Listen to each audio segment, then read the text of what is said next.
우리 사무엘부터 할렐루야 샬롬하고 아빠같이 생겼어요. 제 어렸을 때 100일 때 얼굴이 나왔어. 자, 할렐루야 샬롬하고 인사합니다. 할렐루야 샬롬 샬롬 샬롬 샬롬 샬롬 샬롬 샬롬. 하나님 사랑합니다. 여러분 주 안에서 사랑합니다. 우리 본문 말씀, 예수님이 요한복음 17장은 기도하신 내용이고 기도 가르쳐 주신 내용인데 기도를 세 가지로 말씀하고 계세요. 예수님은 제일 먼저 예수님 자신을 위해서 기도하셨어요. 그리고 그 다음 기도는 제자들을 위해서 기도하시고 그 다음에는 예수 믿는 많은 사람들이 어떻게 기도해야 될 것인가 그것을 알려주신 게 바로 뭐예요? 주기도문. 그죠? 그래서 자신을 위해 중보기도하신 예수님. 여러분들은 어떻게 생각하세요? 자기 자신을 위해서 중보기도를 하시나요? 그게 굉장히 중요하다. 왜 중요할까요, 여러분? 사무엘 입에는 뭐가 들었나? 사탄이 어디서 났나? 자, 왜 자신을 위해서 제일 먼저 기도했을까? 여러분 어떻게 생각하세요? 우리 정인 자매, 자신을 위해서 왜 예수님은 제일 먼저 기도를 하셨을까? 오늘 지금 1절에서 쭉 내려오는 말씀 5절까지가 예수님 자신을 위해서 기도했는데 왜 그랬을 것 같아요? 십자가에 달리기 전에 그걸 하나님께서 도와달라고. 어떻게 도와달라는 걸까요? 우리 한번 본문 한번 잘 뜻을 새기면서 한번 우리말로 읽어봅시다. 시작. 예수께서 이 말씀을 하시고 눈을 들어 하늘을 우러러 이르시되 아버지여 때가 이르렀사오니 아들을 영화롭게 하사 아들로 아버지를 영화롭게 하게 하옵소서. 자, 이 말씀이 답인데 아들을 영화롭게 하게 하옵소서. 이게 무슨 뜻을 가지고 있을까요?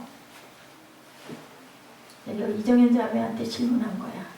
자, 예수님이 하나님께 기도했다. 내가 십자가에 못 박힐 거니까. 근데 지금 이제 이거 나왔죠? 1절에 뭐라고 말씀하세요? 아들을 영화롭게 하사 아들로 아버지를 영화롭게 하게 하옵소서. 이게 기도예요. 예수님이 십자가를 지심을 통해서 하나님이 영광 받으시는. 그러니까 뭐 하게 해달라는 뜻일까요? 이게 우리 죄를 위해서 용서. 자, 2절에 아버지께서 아들에게 주신 모든 사람에게 영생을 주게 하시려고 만민을 다스리는 권세를 아들에게 주셨음이로소이다. 만민 다스리는 권세를 주셨다라는 것은 이건 또 무슨 뜻일까요? 이것도 기도거든요. 하나님이 예수님께 만민을 다스리는 권세를 주셨대요. 그러면 이건 어떻게 우리가 해석할 수 있을까? 자, 이정현 자매 답을 알 것 같아요? 모를 것 같아요? 모르겠어요. 우리 에스테 집사님 무슨 뜻일 것 같으세요? 십자가에 못 박히시는. 만민을 다스리는 권세라는 게 무슨 뜻일까? 권세를 누구에게 받았어요? 하나님께 받았어요. 왜 받았어요? 만민을 다스리라고. 그러니까 만민을 다스리려면 이 만민이 뭐를 해야 될까요? 기도. 만민이 예수를 믿어야 되겠죠. 예수를 믿는 게 바로 뭐라고요? 구원이죠. 구원 받아야 영생. 자, 영생이라는 뜻은 뭘까? 자, 우리 영원한 생명. 영원한 생명이라는 거 어떻게 있는 게 영원한 생명이에요? 하나님의 기다리게 되는. 아니야. 죽어서도 하늘나라 갈 수 있는 거. 죽어서도 하늘나라에 갈 수 있는 것? 그럼 살아서는 아닐까요? 살아서는 아니야. 살아서도 죽지 하나님. 아니하고 죽어서도 사는. 자, 영원히 오래오래 사는 게 영생일까요? 살아서 하나님과 같이. 아니, 내가 지금 질문해. 오래오래 여러분들 확실하게 기억하라고 질문해. 사회라, 오래오래 사는 게 영생일까? 그럼 어떻게 사는 게 영생일까? 하나님 믿고 순종하는. 하나님 믿고 예수님 믿는 삶, 온전하게 믿는 삶, 그게 영생. 오래 살든 짧게 살든 그게 문제가 아니고 우리는 어차피 오래 50년 사는 사람도 있고 80년 사는 사람도 있고 30년 사는 사람이 있는데 그럼 예수님은 33년 계시다 가셨으니까 영생이 아닐까? 아니잖아요. 그죠? 그렇기 때문에 사는 기제하고는 상관이 없다. 자, 3절에 영생은 곧 유일하신 참 하나님과 그가 보내신 자 예수 그리스도를 뭐하는 것? 아는 것이래요. 아는 것. 아는 거. 우리가 아니까 믿잖아요. 예수님을 아니까. 누가 알게 해주셨어요? 성령이 오셔서 알게 해주셨죠? 그러니까 영생이 바로 이거래요. 그리스도를 아는 것. 그게 바로 영생이다. 4절에 아버지께서 내게 하라고 주신 일을 내가 이루어 아버지를 이 세상에서 영화롭게 하였사오니. 이거는 뭘까요? 하라고 주신 그 일 이루는 거, 그게 바로 십자가에 못 박히는 거. 그러니까 무슨 얘기예요? 잘 죽게 해주시옵소서. 왜 잘 죽게? 저는 저 요한복음에서 굉장히 은혜를 받아요. 왜 잘 죽게 해달라고 사무엘아? 왜 그렇게 기도를 해? 예수님은 어떻게 죽는 게 잘 죽는 거야? 고통 없이 죽는 거. 고통 없이 죽는 거. 고통을 극복할 수 있게 해주옵소서. 그러니까 나 십자가에 안 박힐래요? 그게 아니라 십자가에 박힐 건데 내가 마음이 흔들리지 않고 내가 자꾸 도망가고 싶지 않고 누구를 위해서 만민을 위해서 그 죄를 다 대속하는 그 하나님의 뜻을 내가 알았으니 그것을 잘 감당하게 해주시옵소서 하는 기도가 바로 나를 하나님의 영광을 돌릴 수 있는 그릇으로 온전하게 튼튼하게 해주시옵소서 하는 기도. 왜냐하면 우리가 많이 가져야 누굴 도와줄 수 있잖아요. 그러니까 제일 먼저 누구를 위해 기도해야 될까요? 자신을 위해서 기도해야 돼요. 내가 하나님이 주신 사명을 각자 다른 사명들 있잖아. 그걸 잘 감당할 수 있도록 시험에 들어도 극복하고 이길 수 있게 해주고 흔들리지 않게 해주시고 어디로 가지 않게 어긋난 길로 가지 않게 해주옵소서 하고 본인 기도를 먼저 해야 된다. 그래서 내가 하나님께 예수님의 권세를 받았으니 나도 예수님을 믿으니 예수님의 권세를 받아서 세상의 많은 사람들에게 나눠주기도 하고 베풀기도 하고 그죠? 능력도 받아서 빛이 나려면 내가 받아야 됐소잖아. 그렇기 때문에 이 1절에서 5절의 이 기도는 예수님의 기도는 우리 모두도 우리에게도 필요한 기도다. 아멘. 기도의 모범을 보이신 예수님은 예수님의 생애와 사역에서 가장 주목할 만한 기도의 모습을 보이셨다. 사무엘아, 나쁜 거, 그지? 컴퓨터에 있는 나쁜 것들 자꾸 좋아하지 않게 해주시옵소서. 나는 앞으로 잘 자라가야 되겠으니 하나님 온전한 길로 잘 가게 해주옵소서 하고 기도할 줄 알아야 된다. 그게 바로 내 기도. 그러고 나면 내 이웃, 내 부모님, 그지? 그리고 내 친구들, 또 학교 선생님들 위해서 우리가 기도할 수 있어야 된다. 예수님께서 누구 치유하세요? 병자, 그죠? 치유도 하시고 설교도 비유로 하시고 십자가도 지시고 무엇도 하시고 십자가 지시고 나서 부활도 하시고 이 모든 것들을 뭐하기 위해서 감당할 수 있는 힘을 주시옵소서. 모두 위대하고 탁월하지만 가장 인상적인 것은 기도를 하셨다. 우리 그 사복음서에도 보면 히브리서에도 보면 항상 언제 기도했다고 그래요? 새벽 미명에 어디에 가서 산에 오르셔서 그죠? 산에 오르셔서 항상 기도하셨다. 무슨 기도? 40일 기도 그리고 금식 기도. 그것이 어디에서? 새벽기도가 어디에서? 예수님의 그 기도하신 모원에서 우리 대한민국만 새벽기도가 있다고 그래요. 근데 이제 외국에도 물론 새벽에들 기도하는 그런 교회들이 많이 늘어나긴 했지만 제일 먼저 새벽기도가 시작된 건 우리 대한민국이었다. 왜냐하면 그래서 새벽기도 힘들어하죠. 저도 가끔 새벽기도 늦을 때가 있습니다만은 피곤하죠. 늦게 자다 보면 몸이 때문에 육신이기 때문에. 근데 그래서 목사님들이 아유 그 새벽기도만 하고 있으면 내가 할 수 있을 것 같은데 그 새벽기도가 제일 힘들다라고 얘기들을 한다고 그래요. 그래서 재밌는 얘기 있죠. 응?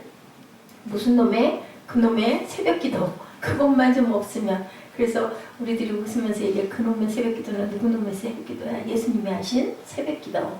우리는 새벽미명에 항상 기도할 줄 알아야 되는 새벽녘에 어디 가셔서 한적한 곳에 가셔서 밤이 맞도록 땀방울이 핏방울이 되도록 그리고 정말 이 잔을 어떻게 할 수만 있으면 옮길 수 있으면 옮겨주옵소서. 왜냐하면 하나님 뜻을 알았기 때문에. 근데 육신이니까 무섭고 두렵고 좀 안 받았으면 좋겠는 마음도 있기 때문에 그렇게 기도했지만 끝말위에 뭐라고 그랬어요? 내 뜻대로 마옵시고 아버지의 뜻대로 하옵소서. 이런 기도의 모습을 우리가 보죠. 예수님께서 통곡하시면서 기도하셨다. 히브리서에서는 그렇게 증거하고 사복음서에서는 땀방울이 뭐가 되도록 핏방울이 되도록 기도하셨다. 그게 과학적으로 증명이 된다. 모세혈관이 터지면 땀이 피가 돼서 흐른다고 그래요. 오늘 요한복음 17장에 나타난 예수님의 중보기도 우리는 어떤 것들을 배우고 우리도 그 기도를 닮아가야 될 것인가. 아까 말씀드린 대로 내가 힘이 있고 내가 충만해. 그래서 저는 우리 통성기도할 때 교회와 이한나 목사 위해서 본인이 기도해요. 네, 힘 주시고 능력 주시고 강건케 하시고. 그런데 제가 한동안 그런 마음에 시험이 들었어요. 아유, 목사가 맨날 여기저기가 이제 탈이 나고 걸음걸이도 불편하고 이래가지고 무슨 본이 되겠는가라는 생각을 했는데 어느 날인가 그런 마음이 오더라고요. 훌륭하고 유명한 목사님들은 수술을 하고 수술 날짜 받아놓고 병주머니를 차고도 가서 설교하시는 목사님들이 엄청 많기 때문에 그게 다 건강해서만 강단에 서서 설교하는 건 아니다. 하나님께서 어떤 면으로는 또 내가 내 몸 관리를 잘못해서 연약한 그 상황에도 하나님이 주시는 말씀이 있기 때문에 우리가 또 일어나고 또 일어나고 강건해질 수 있고, 그리고 내가 이러이러한 모습이니까 여러분들은 하나님의 성전인 몸들을 잘 관리하십시오 하고 기도해 줄 수도 있고 증인 삼을 수도 있다라는 그런 마음이 오더라고요. 요한복음 17장 1절에서 8절까지의 말씀은 예수님께서 누구를 위해서? 자신을 위해서 중보하신 중보기도의 내용. 9절에서 19절까지의 말씀은 사랑하는 누구를 위해서? 제자들을 위해서. 사무엘아 성경을 봐. 그러고 있다 또 눈 감지 말고 뒷자리에 가가지고 또 턱 꼬이고 팔 꼬이고 그러고 앉아있지 말고 성경을 보라고. 성경 어디를? 요한복음 17장 9절에서 19절 어딘가 보세요. 사랑하는 제자들을 위해서 집중적으로 기도하신 내용이다. 우리 9절에서 19절 내용 9절 10절 한번 볼까요? 내가 그들을 위하여 비옵나니 내가 비옵는 것은 세상을 위함이 아니요 내게 주신 자들을 위함이니라. 그들은 아버지의 것이로이다. 이렇게 이제 제자들을 위해서 기도했다. 그리고 이제 우리가 앞으로 공부할 부분이기 때문에 그렇구나 알고 가는 거예요. 20절에서 26절까지는 제자들이 전도하면 하나님을 믿게 될 많은 사람들, 믿는 자들을 위한 기도. 자, 20절 우리 볼까요? 자, 20절 기도 읽습니다. 2절만. 내가 비옵는 것은 이 사람들만 위함이 아니요 또 그들의 말로 말미암아 나를 믿는 사람들도 위함이니 아버지여 아버지께서 내 안에 내가 아버지 안에 있는 것 같이 그들도 다 하나가 되어 우리 안에 있게 하사 세상으로 아버지께서 나를 보내신 것을 믿게 하옵소서. 그죠? 이렇게 세 가지의 기도를 하셨다. 1절에서 8절까지는 예수님 자신, 그리고 9절에서 19절까지는 제자들, 20절에서 26절까지는 전도하여서 예수님을 믿게 될 그러한 사람들을 믿게 할 수 있게 해주옵소서라고 그렇게 기도를 했다. 자신을 위한 기도, 제자들을 위한 기도, 하나님을 믿는 모든 사람들을 위한 기도, 세 가지로 기도했다고 그래요. 1절 말씀에 예수께서 이 말씀을 하시고 눈을 들어 하늘을 우러러 가라사대 아버지여 때가 이르렀사오니 아들을 영화롭게 하사 아들로 아버지를 영화롭게 하소서. 우리 교회에서 중보기도 지금 뒤로 돌렸지만 중보기도 하고 금요일 날도 철야에 깊이 기도하고 새벽에 기도하고 열심히 기도하는 것 뭐예요? 이렇게 성령의 바람을 불게 해 주옵소서 하는 그런 기도예요. 우리 중보기도에 대한 오해 이제 여러분들 풀리셨죠? 무슨 자신을 위해서 기도해? 남을 위해서 기도해야지. 근데 그렇지 않다. 예수님도 예수님 자신을 위해서 기도했다. 내가 능력을 받고 내가 충만해야 남들에게 나눠줄 수 있기 때문에 예수님 같은 기도를 우리도 해야 된다. 하나님께서 내게 주신 달란트, 내게 갖고 계신 그 뜻, 그것을 따라가기에 부족함이 없도록, 흔들리지 않도록, 딴 길로 잘못 가지 않도록, 돌아서지 않도록 충만케 채워주시옵소서라고 기도를 할 줄 알아야 된다. 자신을 위해서 기도하는 게 금기거나 무슨 본인 위해서 기도해, 남을 위해서 기도해, 그것은 아니다. 그렇죠? 자신을 위해 기도하면 기복신앙이라고 생각하는 사람들이 있어요. 근데 그렇지 않다. 왜냐하면 예수님도 그렇게 기도하셨기 때문에. 그리고 1절 말씀에서 예수님께서 뭐라고 말씀하세요? 아버지여 때가 이르렀사오니 아들을 영화롭게 하사라고 말씀하죠. 때가 이르렀다. 때를 항상 생각한 예수님. 그죠? 우리는 때를 기다려야 돼요. 그래서 뭐 해야 된다? 항상 인내함으로 뭐하고 바라보고 비전을 가지고 기다리고 기도할 줄 알아야 된다. 자신으로 인해 하나님 아버지를 영화롭게 할 수 있도록 도와달라고 기도하셨다는 거예요.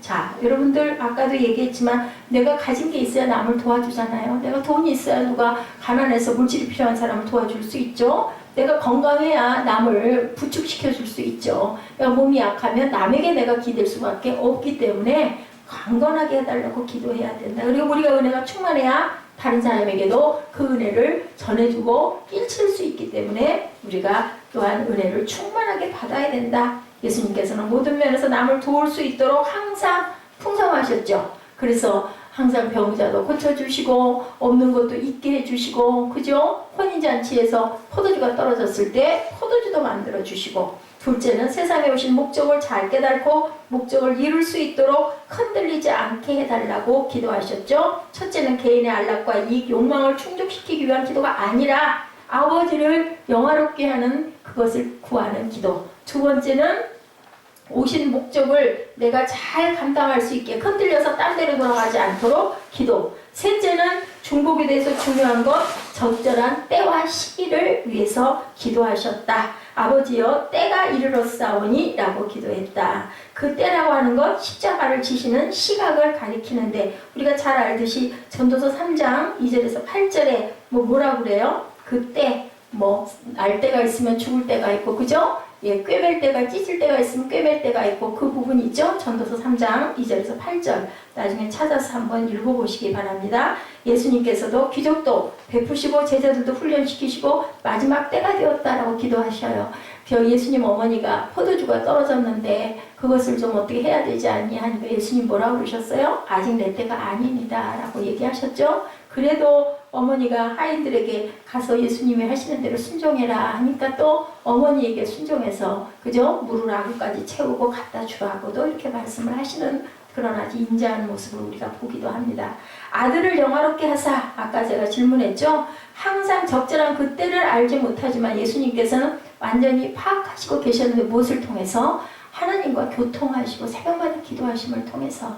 우리도 열심히 기도하면, 그죠? 하나님 뜻이 알아지기도 하고 뭔가 보여지시기도 하고 또 뭔가를 깨닫기도 하시고 말씀이 오기도 하고 찬양이 오기도 하잖아요. 이런 것처럼 우리가 영적으로 깊이 묵상할 줄 알고 하나님께 달려갈 줄 알아야 된다. 기도를 늘 해야 된다. 예수님도 그러셨다는 거죠. 예수님에게 있어 아들을 영화롭게 하는 일은 십자가를 아까 대답한 것처럼 지게 해달라는 기도였어요. 나를 죽지 않게 해주세요가 아니라 잘 감당해서 죽게 해주시옵소서라는 기도죠. 자, 아버지 아들이 가던 길을 계속 가게 해주시고 힘들고 고달프더라도 가던 길을 포기하지 않게 해주시고 상처받고 모함을 당해도 십자가의 도를 완성하게 해주옵소서. 그것이 바로 나를 영화롭게 하사 내가 아버지를 영화롭게 하는 것이나이다 라는 고백을 한 거예요. 시카고에 있는 그 윌로 크릭 교회라는 곳에서 설교한 그 설교 내용이 제 눈에 띄었습니다. 설교 제목이 Keep Going이었어요. 계속 그 길을 가라 라는 뜻이에요. 우리가 하나님 일을 하다 보면 제가 어떤 생각이 나서 아주 이 부분에 또 그렇지 하는 생각을 했어요. 저도 뭐 그럴 때가 요즘에 가끔 들기도 했지만, 하나님 일에 봉사하는 봉사자들, 주일학교 판사도 계시고 찬양대 성가대도 계시고, 그죠? 또 뭐 식당 봉사도 하시고 차량 봉사도 하고 많이 봉사들 하잖아요.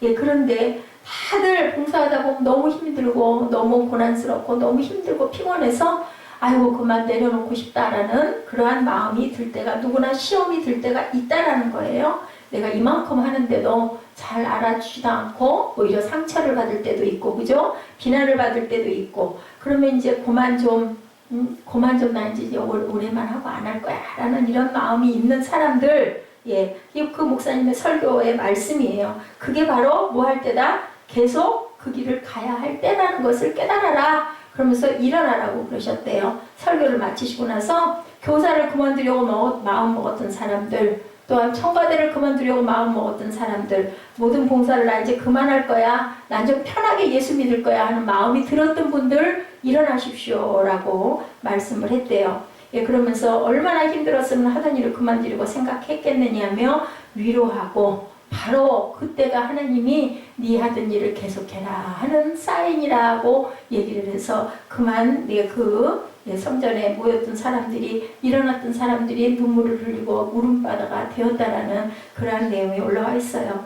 우리 마음이 한 번이 아니라 10번, 20번 흔들릴 때가 너무 많죠. 아유, 내가 이 길을 왜 가려고 했어? 내가 뭐 대단하다고 이거를 하려고 그래? 난 그냥 편하게 그냥 좀 가고 싶어. 이런 마음이 들 때가 너무 많다. 근데 그 마음이 바로 너 계속 그 길을 가야 하느니라 라는 성령의 음성으로 들어라 라는 거라는 거죠. 네, 중도 하차하려고 보따리 싸려는 그 보따리 풀어라. 5절 말씀으로 넘어가면 예수께서 아버지여 창세전에 내가 아버지와 함께 가졌던 영화로서 지금도 아버지와 함께 나를 영원하게 하옵소서라고 기도했어요. 예, 이기적인 기도로 들릴 수도 있지만 예수님의 사명을 확인하는 기도였다. 우리에게도 마찬가지다.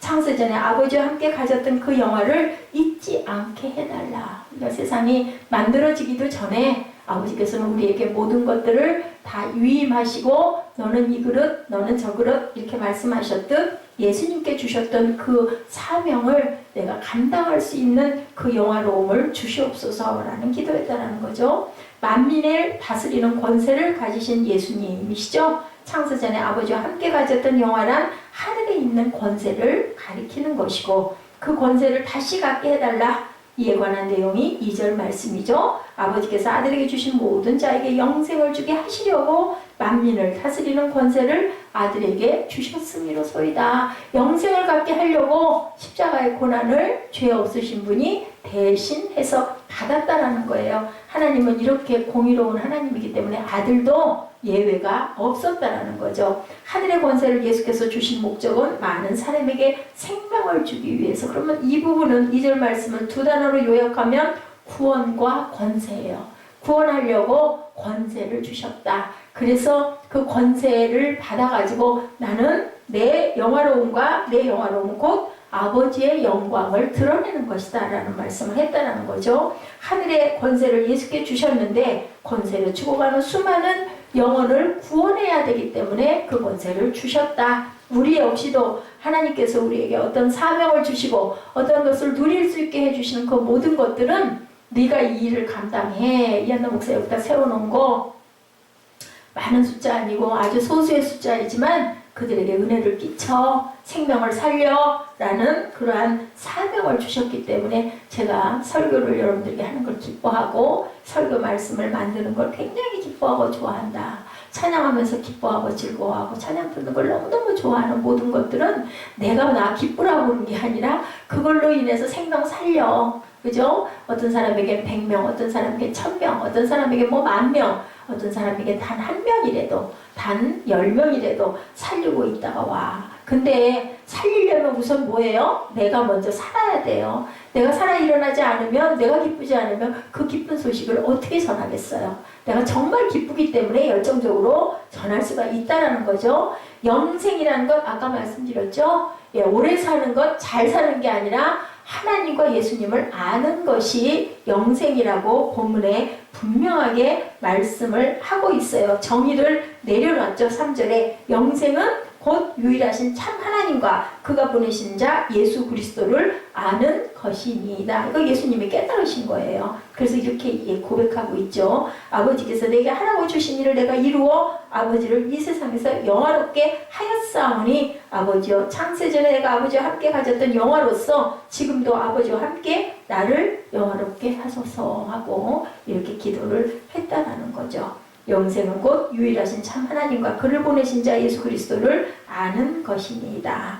그분께서 보내신 예수 그리스도를 아는 것이라는 거죠. 보내심을 받은 예수 그리스도를 아는 것이 영생이지 오래 사는 것이 영생이 아니다. 영원히 사는 사람은 아무도 없죠. 아버지께서 내게 하라고 주신 일을 내가 이루어 아버지를 이 세상에서 영화롭게 하였사오니 그 영화로 지금도 아버지와 함께 나를 영화롭게 하옵소서.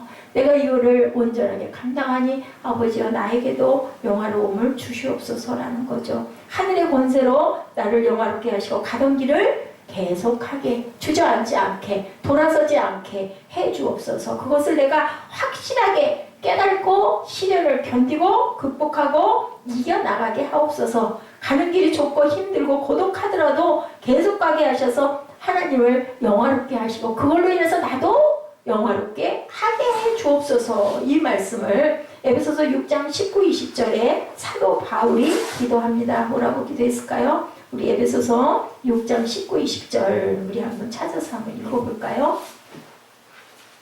자, 찾으신 분 한번 읽어주세요. 6장 19, 20절 시와 찬송과 신령한 노래들로 서로 화답하며 너희의 마음으로 주께 노래하며 에베소서 6장 19, 20절. 또 나를 위하여 구할 것은 내게 말씀을 주사 나로 입을 열어 복음의 비밀을 담대히 알리게 하옵소서 할 것이니 이 일을 위하여 내가 쇠사슬에 매인 사신이 된 것은 나로 이 일에 당연히 할 말을 담대하게 하게 하려 하십니다. 바울이 이렇게 고백해서 나를 위하여 구할 것은 내게 말씀을 주사 나로 입을 벌려 복음의 비밀을 담대히 알리게 하옵소서 할 것이니 이 일을 위하여 내가 쇠사슬에 매인 사신이 된 것은 나로 이 일에 당연히 할 말을 담대히 하게 하려 하심이라. 자, 에베소서 어디서 지었어요, 사무엘? 바울이 감옥에서, 그죠? 에필골몬이니까 감옥에서 내가 이 쇠사슬에 매인 이것은 하나님의 복음을 내가 담대히 선포하게 하려고 내가 이 쇠사슬에 매였다. 난 이래도 상관없다. 그 나의 입을 벌려서 복음의 비밀을 담대히 알릴 수 있도록 하나님 힘 주시옵소서. 죽고 사는 것을 기도하고 나에게 뭘 주시옵소서가 아니라 힘과 능력을 주시옵소서. 우리가 감옥에 갇혀있는 동안 너희는 뭘 했느냐? 우리가 고생하고 있을 때 너희는 뭘 했느냐? 이랬던 경우가 있었다고 그래요. 옛날에 감옥에 갇혀있는 나라를 위해서 그죠? 헌신하다가 감옥에 갇힌 억울한 그런 우리 순국 열사들이 굉장히 많잖아요. 그랬을 때 어떤 목사님은 그렇게 얘기를 했대요. 당신들은 감옥에서 투쟁하다가 갇혀있지만 나는 하나님의 복음을 열심히 전했다. 그래서 이 땅에 하나님의 나라가 임하게 했다라고 그렇게 큰 소리를 쳤다라는 그러한 얘기가 있더라고요. 그러니까 누구에게 우리 각자에게는 각자가 감당할 사명이 있고 그것이 어떤 것이 중요하고 어떤 것이 더 중요한 것은 어디에도 없다. 그래서 우리는 맡은 바 직분이 뭐 크든 작든 그죠? 그것은 하나님이 보시기엔 다 똑같아요. 한 명을 맡겨줬으면 그 한 명을 열심히 양육하는 것이고요. 10명, 100명을 맡겨줬으면 100명, 10명을 열심히 양육하는 것. 1000명, 10,000명을 맡겨줬으면 1000명, 10,000명에게 영향을 열심히 끼치는 것. 1000명, 10,000명을 맡겨줬는데 100명에게만 영향을 끼친 사람과 1명을 맡겨줬는데 1명에게 온전하게 영향을 끼친 사람을 보면 그게 1명을 온전히 구원하기 위해서 열심히 내 모든 최선을 다한 사람이 오히려 100% 하나님의 영광을 드러낸 거고 100명, 1000명에게 맡겨줬는데 조금밖에 못 끼친 사람은 아무리 크게 보여도 하나님 보시기에는 온전한 그러한 사역을 다 감당하지 못했다.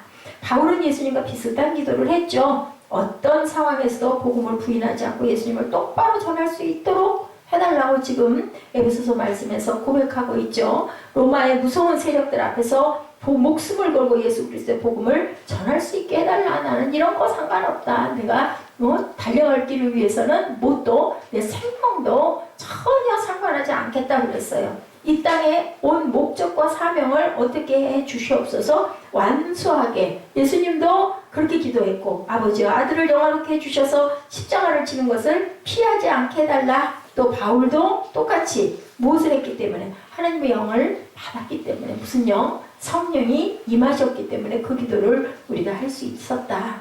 그러니까 세상에 온 목적을 이루기 위해서 흔들리거나 포기하지 않고 가던 길을 계속 걷는 것, 그것이 아주 중요하다. 예, 우리 올해도 2016년대도 믿음의 길을 갈 때 유혹을 받고 그저 험난하고 고난스럽고 힘들고 좀 편하고 싶고 그냥 가서 아무것도 상관 안 하고 그냥 부담 없이 가서 그냥 예배드리고 싹 멋지게 차 타고 집에 싹 가가지고 아이고 편하다 하고 들어누워서 자고 싶고 이런 마음이 육신을 가진 사람들이면 누구나 들매도 불구하고 우리에게 각자 맡겨진 그 사명을 기쁨으로 감당하신 예수님처럼 바울처럼 그런 고백이 여러분 안에 내려놓고 싶어 할 때가 바로 내가 계속 가야 할 그 시간이라는 것을 깨닫고 하는 저와 여러분 되시기를 주님의 이름으로 축복합니다. 기도하시겠습니다.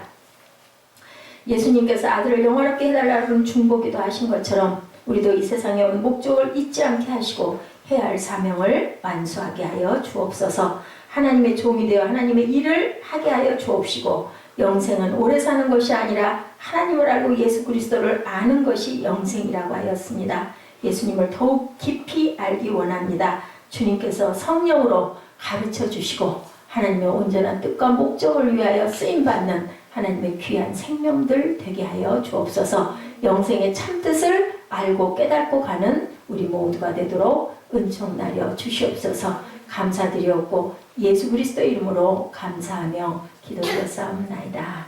아멘. 우리 찬양 하나 하시고 네, 축도로 예배를 마치도록 합니다. 아까 이 찬양이 좋던데요.